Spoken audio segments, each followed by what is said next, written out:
Tervetuloa taas tänne Marvel Podcast Suomen YouTube-kanavan puolelle. Viime viikonloppuna, ainakin kun tätä kuvataan, oli Arctic Lights Comic Con. Ja totta kai meikäläinen kävi siellä vähän pyörähtämässä. Ja nyt tulee tämmönen video, missä mä vähän näytän sitä, mitä kaikkea sarjakuviin ja Marveliin liittyvää siellä oli.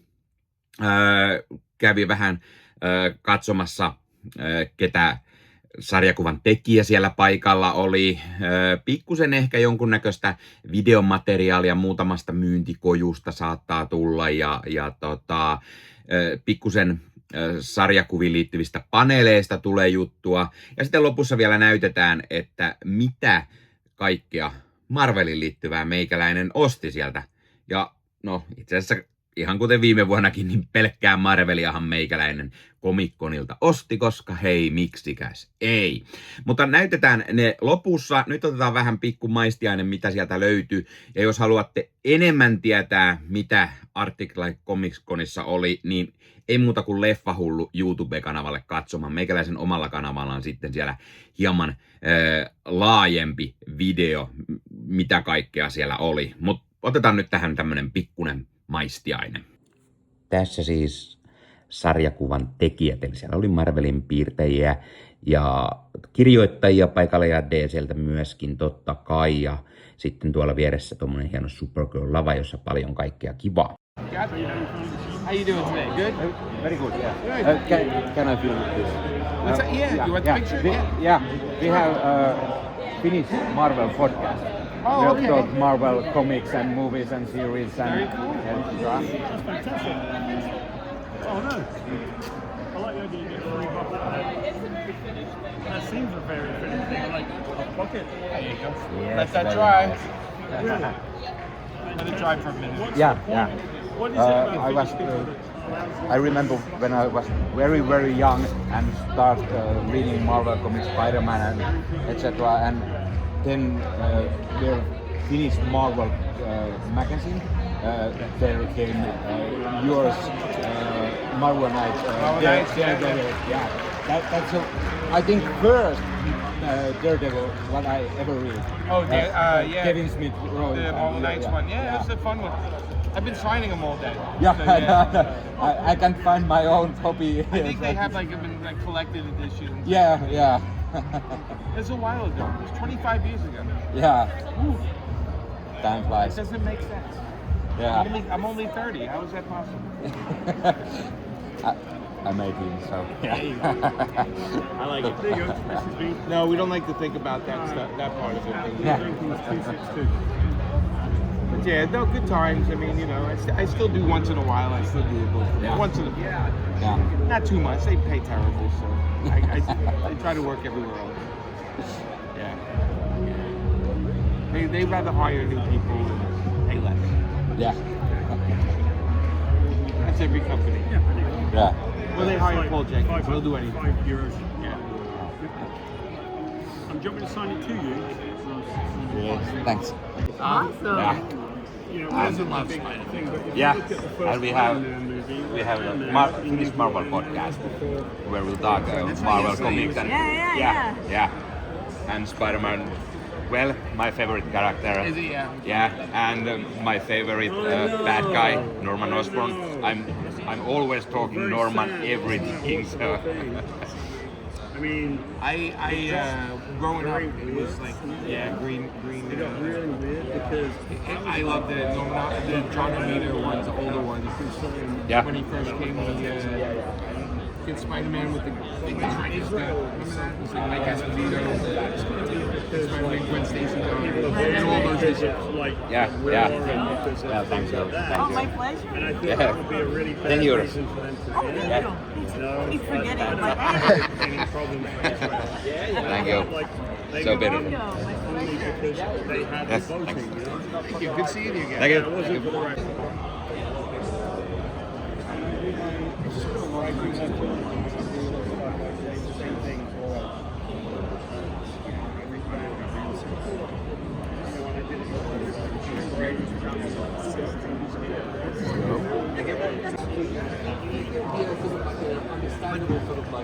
My big group of regular work generic sort of medium speed.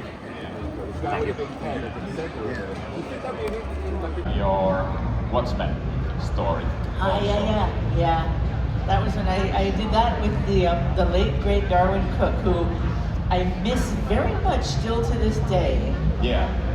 Sadly passed away Yeah. several years ago. When you are drawing Joker, what kind of Joker is like your favorite one? I like sort of the classic Bruce Timm style Joker. I mean, Yeah. I can't draw it like he does, you know. I can't draw, you know, he has such a special style. Yeah. And I admire it a lot. But I just have to do it. You know, I do some shapes and then I start to fill in a little bit of detail. Yeah. And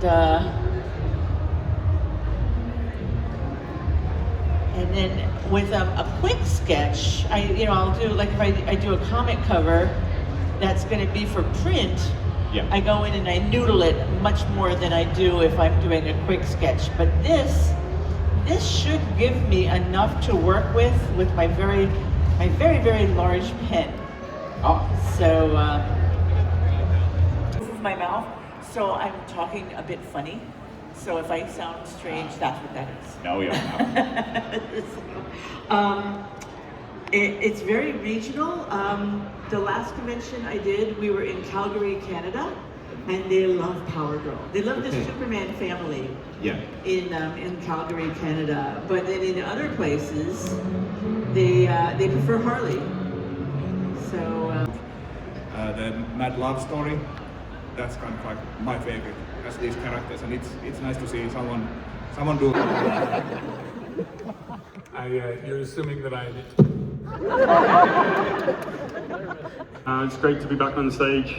I'm Paul Jenkins, and I am here with my mate Jimmy Palmiotti. How you doing, guys? Give a little round of applause for Jimmy. There you go, there it was. So what we're going to do today, we're going to talk a little bit about Marvel Knights. In my opinion, Marvel Knights was a seminal moment in comic book history. And I think the thing that Jimmy and I both know is that none of us knew that was happening when it happened. It just became something. So what I want to do is go over the history of Marvel Knights, why it came about, what was happening with Jimmy and Joe, who had come from their own company and had found an imprint. So Jimmy, tell us a little bit about when we started this out, when you started this out. Right. Was it that you got a call from Marvel, or was it that you pitched Marvel? And What happened was, you guys remember Wizard magazine from way back when? There was a guy that owned it named Gareb Shamus, and what happened at Marvel was not doing well at the time. They were almost in bankruptcy, and they did a Heroes Reborn thing, which did well for them, but it didn't last for them. Like, it was a hit and run. They felt like it was a hit and run thing. And the president of Marvel Comics was a guy named Joe Calamari. We called him Joey Squid. But Joey Squid? Yeah, Joey Squid. But his name was Joe Calamari. And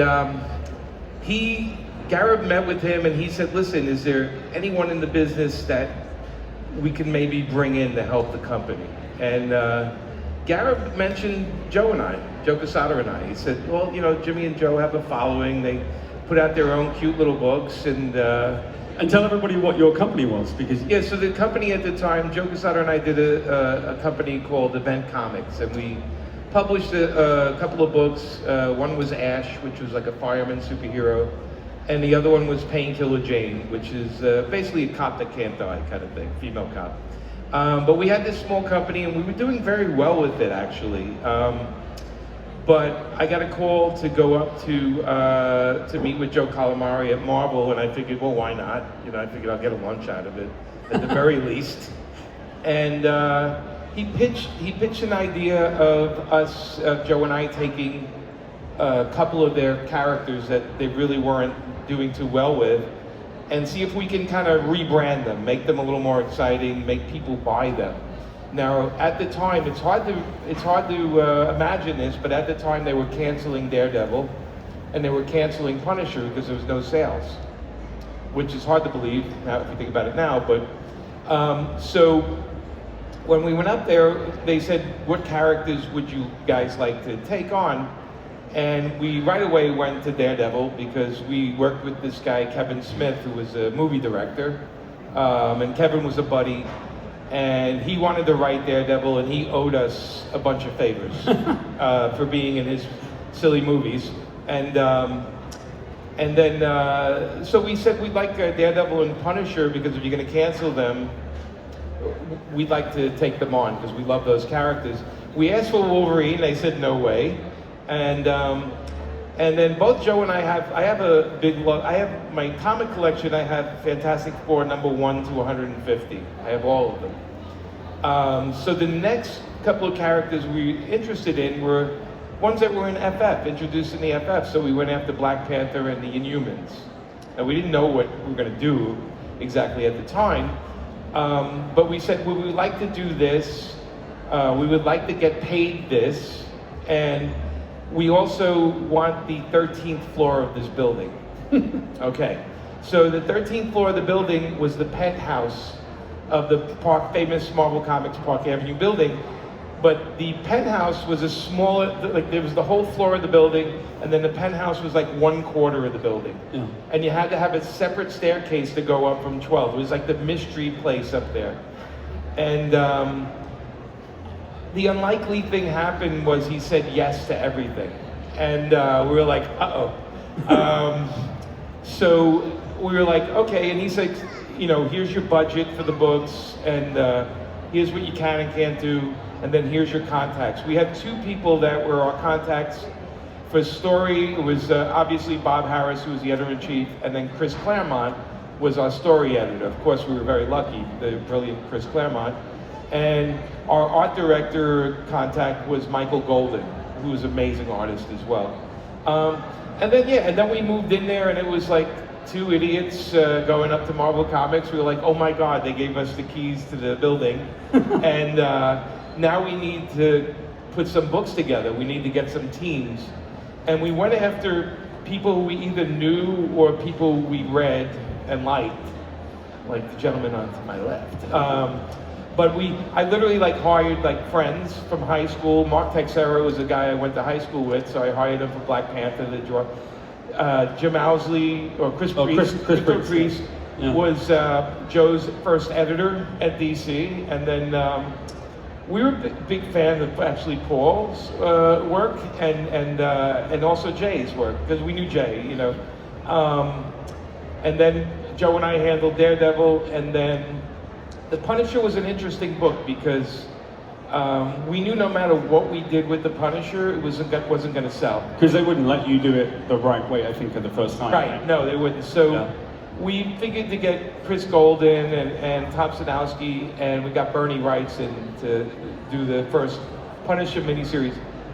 But we had a plan to get Garth Ennis and Steve Dillon, but we had to wait till they had to finish Preacher before we stole them from DC, which is what we did. So one of the things I think is interesting that you kind of glossed over, when this all started happening, Jälleen lauantai, ja en muista kuinka monennen Sarismiehet podcastin live-jakson aika, ja toivotetaanpas tänne juontajakollegat suurien aplodien saattelemana paikalle Mikael Mäkinen, Elämäni sarjakuista Mikko Varjamo ja tietysti itseoikeutetusti meidän vanhus Vesa Vitikainen. No niin, tässä alkaa ensimmäinen konipäivä olla lopussa ja tässä olisi tarkoitus vähän puhua ohjelmasta, mitä me ollaan täällä tänään nähty, katseltu. Sitten on Sarismiesten suuria paljastuksia ja tietysti myöskin olisi tarkoitus, että tänään tai viimeistään huomenna menisi YouTubessa 1000 tilaajan rajapyykki rikki, johon on tällä hetkellä matkaa 21 tilaajaa, joten jos YouTube löytyy ja Sarismiehet podcast ei ole vielä YouTuben kautta tilattuna, niin nyt kannattaa ehdottomasti painaa tilausnappulaa. Kannattaa myös miettiä, että onko mulla sittenkin useampi YouTube-tili, millä mä voisin kaikilla käydä tilaamassa. Se on hyvä miettiä tämmöisiä asioita. Joo, tätä kannattaa myös vakaasti harkita. Joo, ja sitten kannattaa myöskin hypettää, koska päästään hype-listalle. Se on totta. En tiedä mitä hyötyä siitä on, mutta se on ihan mukavaa sekin. Aina se on hyvä olla listalla. Niin on, kyllä. Ja tänään ensimmäisenä ohjelmana täällä oli Amanda Connerin live-piirräntää. Hän teki Harley Quinn ja Joker-sketsit tuossa puolen tunnin aikana. Kerkisikö teistä kukaan käydä täällä katsomassa tätä ohjelmaa? Mä olin nimmaroimassa, niin en päässyt itse tänne. Mä kuuntelin sitä niinku sivukorvalla, mutta oliko sivukorvalla näki tosi huonosti, mitä piirrettiin. Joo, oliko siellä sulla niin suuri nimmarijono, että niitä kiireitä ei tehty? Se on, siellä kävi monia ihmisiä. Joo. Mutta tosiaan... Mä itse asiassa kävin kattoo. Joo, ja ne oli ihan uskomattoman hienoja ja varmaankin edelleenkin saattaa löytyä tuosta Amandan pöydästä, että jos haluatte nähdä minkälaiset tuli, niin käykää katsomaan sellaiset värilliset. Itelle erittäin rakkaita hahmoja molemmat, niin oli mielenkiintoista nähdä ja kävin sitten juttelemassa amerikkalaisesta jalkapallosta tuossa NFL:stä Amandan.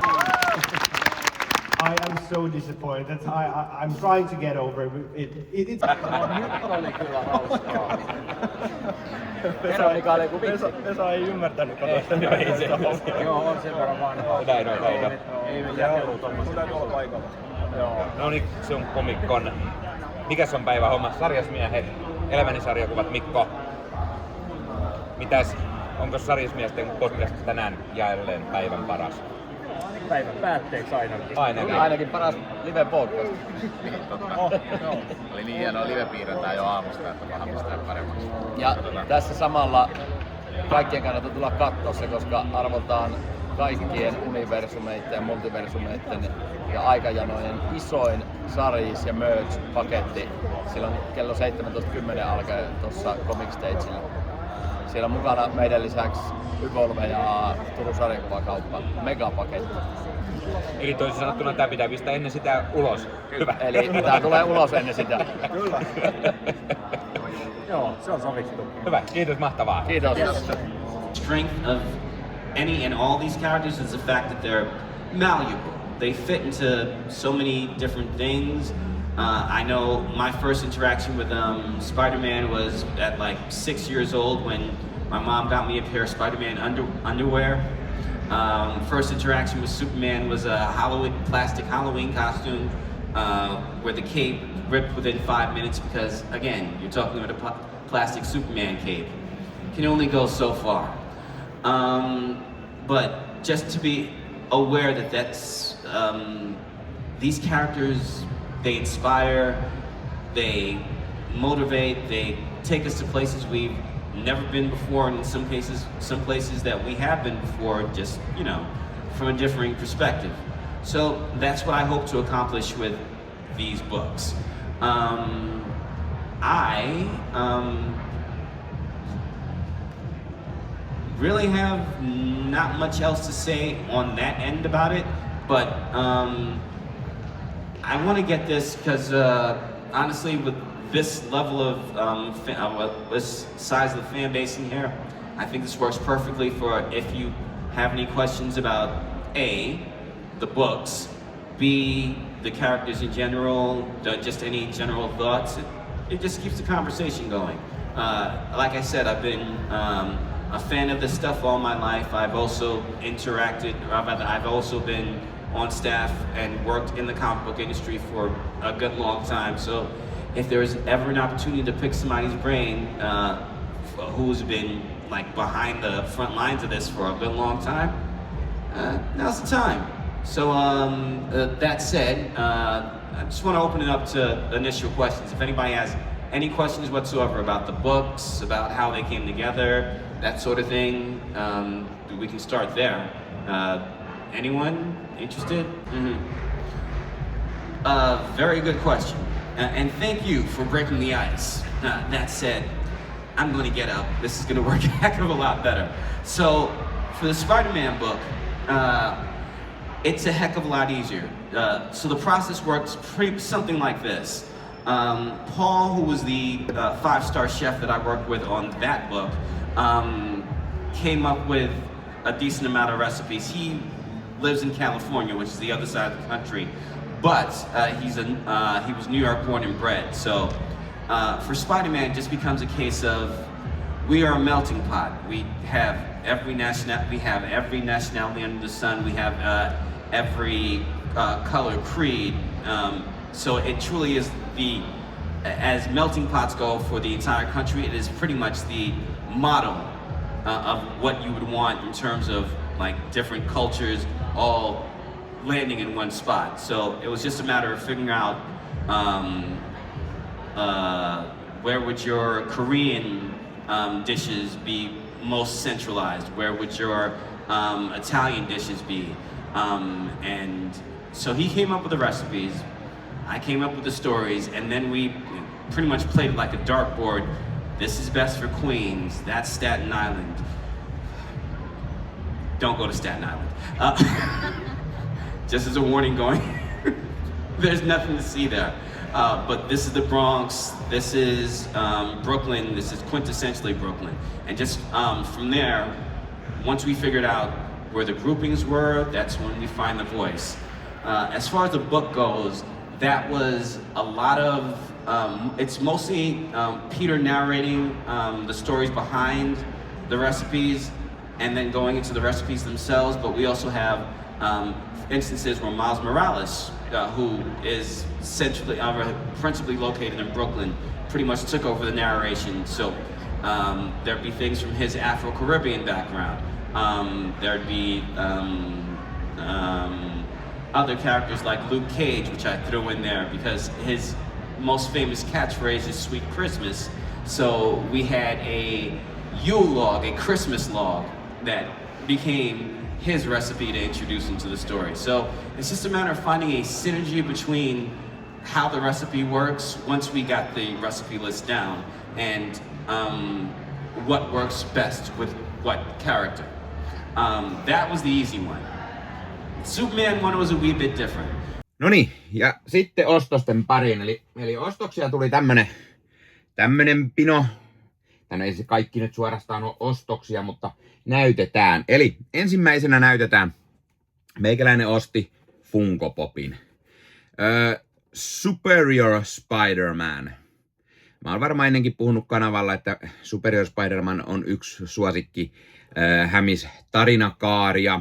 Dan Slottin juoksussa tapahtui siis, ja siitä meikäläisellä on Omnibuskin hyllyyn ostettu, niin ajattelin, että hei, Funko siihen mukaan täytyy saada.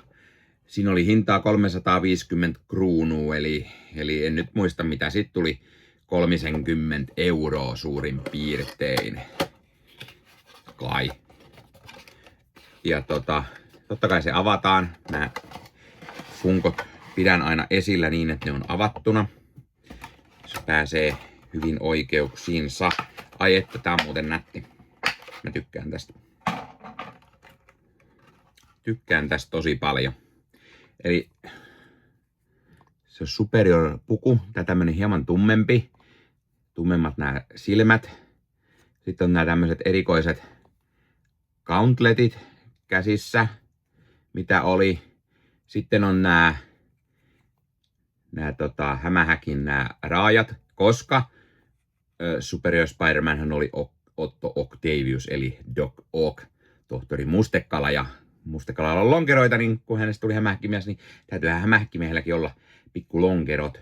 Ja sitten hänellä menee hienosti tuossa tommonen seitti kädessä, millä hän viilettää menemään. Ja tässä on itse asiassa tämmönen standi, tämmönen pieni täällä selässä ihan kiinteänä kiinni, eli ei edes saa irti. Tämmönen kiva pikku Funko tuli hommattua hyllyyn. On mielestäni tosi nätti. Sitten näytetään vähän sarjakuvaan liittyvää tämmöstä mitä tuli hommattua. Eli mä ostin ainoastaan yhden sarjakuvalehden, ja se oli Stephanie Phillipsin tää uuden Daredevil-juoksun ensimmäinen numero. Eli numero 1 tästä Stephanie Phillipsin Daredevilistä, ja legacy number on siis 688, eli sieltä 700 lähestyy kohta puolin. Tällä oli hintaa 8 €, ja tää on siis tosta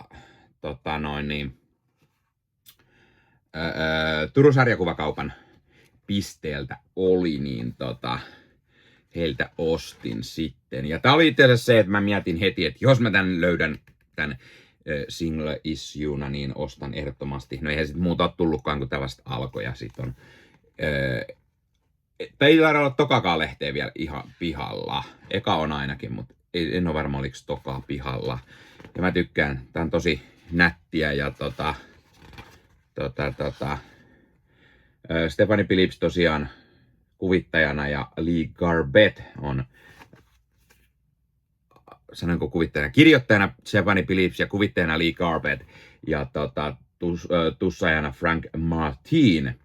Ja vaikutti tosi mielenkiintoiselta tämän ekan numeron perusteella, että ehdottomasti täytyy lukea lisää tätä. Katsotaan mihin mä saan laitettua. Sitten mä kävin hakemaan vähän nimmareita. Eli mä ostin etukäteen pari lehteä. The Amazing Spider-Man lehden numero 13, eli tätä uutta kellyn juoksua. Ja ostin numerot 13 ja numeron 16. Ne on tällä Amazing Visions kannella. Eli Lee Bermehon kuvittamat kannet. Ja molemmissa sitten Lee Bermehon nimmari. Tää on tämmöisenä laitettu nyt tähän kaksipuoliseen. Nämä oli mulla muovit, mitä mulla oli mukana. Ei ollut hirveästi enempää, niin ne menee jos onkin tyylikkäästi sitten esille. Sitten oli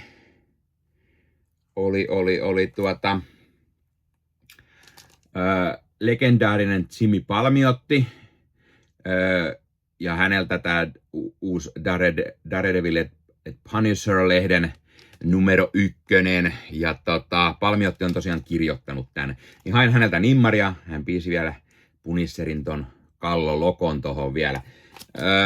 Palmiotin kanssa pääsin pikkusen juttelemaan siitä ja kerroin hänelle just, että varmaan yksi ensimmäisiä Daredevil-tarinoja, mitä ainakin äkkiseltään muistan lukeneeni silloin joskus nuorempana, niin oli se hänen Marvel Knights aikaan sijoittuva tarina, jossa Kevin Smith, tämä elokuvaohjaaja, oli kirjoittanut sen tarinan ja Jimmy Palmiotti oli sitten kuvittanut. Ja niin sitä tuli silloin juteltu siitä hänellä hetki. Ja sitten hän näki meikäläisellä oli leffahullu huppari päälle ja hän kysyi, mitä siinä lukee ja kerroi, että se on toinen podcasti, missä puhutaan leffoista, niin hän rupesi heti kyselemään, mitä leffoja on nähnyt viime aikoina ja kertoi, että hän käy paljon leffassa vaimonsa kanssa, joka oli myöskin mukana. Puhutaan ihan kohta hänestä. Ja sitten tässä oli toisella puolella hittoviä nimipätkiä. Oliko se Mike Newell, joka oli tämän kirjoittanut? Kuvittanut tämän kannen tähän, niin pyysin häneltä myös nimmaria. Ei ole Mike Newell, Kevin Nolan, eikö? Nämä on näitä, kun muistit pätkii aina. Pitää tarkistaa. Tuosta nimmarista ei ihan saa selvää muuta kuin, että se lukee Nolan. Joo, Kevin Nolan. Kevin Nolanin variant-kansi Doctor Strange-lehden numero on 450 ja häneltä pyysi sitten nimmarin tuohon. Ja ne tosiaan oli sitten sellaiset nimmarit sieltä. Ja siellä oli sitten paljon DC-piirtäjiä ja kirjoittajia paikalla ja näin. Ja siellä oli muun muassa Jimmy Palmiotin vaimo Amanda Conner mukana ja häneltä ostin tällaisen hänen piirtämän Spider-Man tämmöisen julisteen. Tämä on tämmöinen tosi tyylikäs ja hän sitten vielä nimmaroi sen. Ja isona hämähäkkimies fanina, niin olihan tähän pakko. Siinä on Spider-Man tai Peter Parker ja hänen naisensa, eli Gwen Stacy, Mary Jane Watson ja Felicia Hardy, a.k.a. Black Cat. Ja tämmönen, tää oli mun mielestä tosi hieno tää Amanda Connerin kuvitus, niin oli pakko ostaa. Näytetään nyt ohi menne, vaikka DCtä onkin. Siellä oli Supergirl-lava ja aina kun sinne lavalle meni, niin sieltä sai yhden numeron tätä Supergirlia, tämän ensimmäisen numeron. Eli tässä on tää leffa variant kansi, mutta tässä on siis tää ensimmäinen numero tätä Supergirl Woman of Tomorrow-lehdestä, mihin tää tuleva leffa sitten perustuu. Niin mun mielestä tosi hauskaa, että semmoisen kaikki sai. Sitten mä ostin jotain todella erilaista, jotain mitä mä en siis todellakaan ole ikinä ennen ostanut tai keräillyt. Mä ostin Magic the Gathering-kortteja ihan vaan, koska tässä oli Spider-Man aiheisia kortteja. Tästä tulee kanavalle erikseen video. Mä teen erikseen videon, missä mä avaan ja käyn vähän läpi, mitä täältä sisältä löytyy. Mutta mä ajattelin, että tämmönen vähän erikoisempi. Täällä on 6 jotain scene cards, eli ilmeisesti kerätään tämmönen jonkunlainen kohtaus sitten kasaani. Sitten on 3 booster packia ilmeisesti ja 6 art cardia ja sitten tämmönen display, mihin noi sitten saa. Ja ajattelin tämmösen käydä läpi. 35 € ja tää oli Poromakialta ostettu boksi, niin tämmösen ostin myös. Laitetaan se vaikka tonne. Siellä oli vielä muutama muukin taiteilija, jolta en sitten nimmaria muistanut lopulta hakea, kun ei ollut mihin saada. Ja heiltä sai ostettua taiteita tai muuta, mutta jäi sitten. No sittenhän mulla oli vielä yksi mysteeripaketti. Siellä yhdellä pisteellä myyntiin tämmöstä mysteeripaketteja aiheen tietää, eli Marvel, ja tää on vielä Marvelin niinku Funko-poppeja. Eli tää oli semmonen 28 €, missä on 3 mysteeri Marvel-aiheesta Funkoa.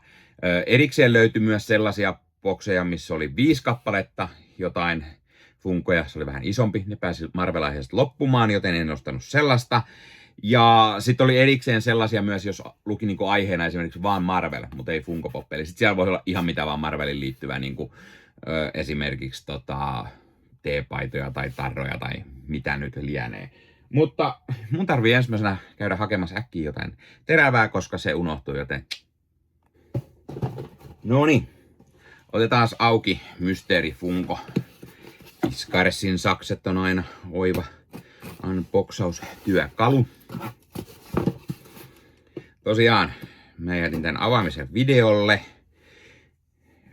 vaikka siitä on jo pari päivää aikaa, kun mä tämän ostin.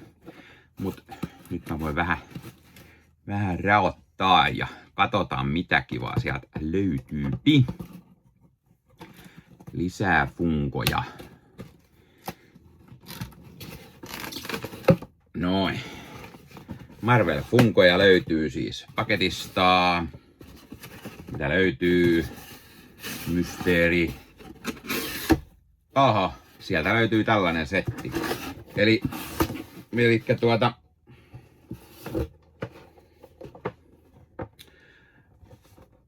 Vulture, korppikotka, tämmönen 80 years, 80 vuotta Marvelia.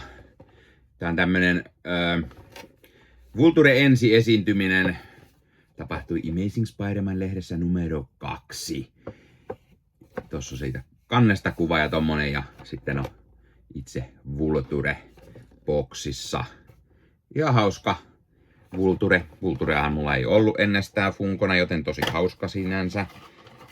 Otetaan se pois täältä. Helpommin sanottu kuin tehty. Öp. Tää on itse hauska, täällä on tämmönen folio takaa seinä, niin kun se kiiltää kivasti toi paketissa.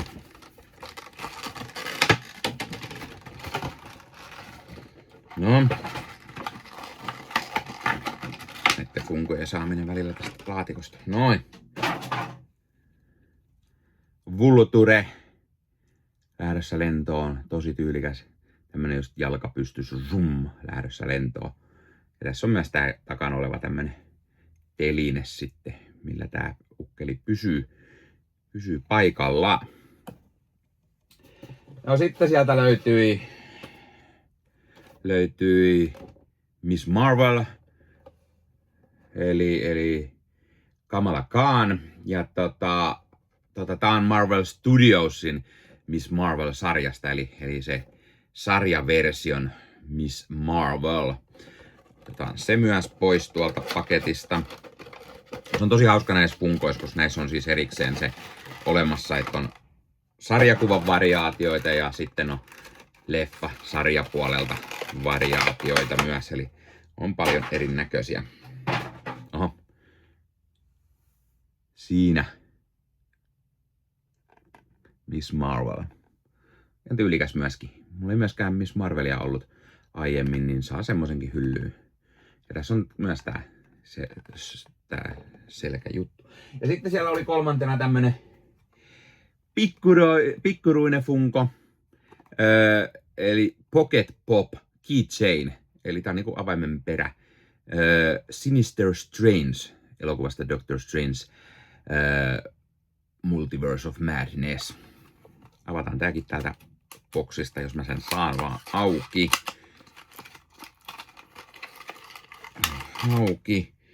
Ja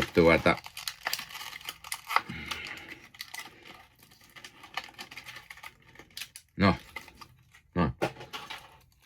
Kyllä, avaimen perä. Käännös Strange tonne. Eli tää Sinister Strange, pahis Strange siitä leffasta. Tää ihan kiva tämmönen avaimen perä, mutta hittavia, mihin tänne avaimen? Menee ihan varmaan menis heti rikki. Mulla oli kerran Mjölnir avaimen perä, sekin meni rikki, vaikka se oli metalli, niin saatiin tämmönen Funko Poppi sitten. Mutta joo, tämmönen ostossetti oli ja tämmönen vilkaisu komikkoneihin.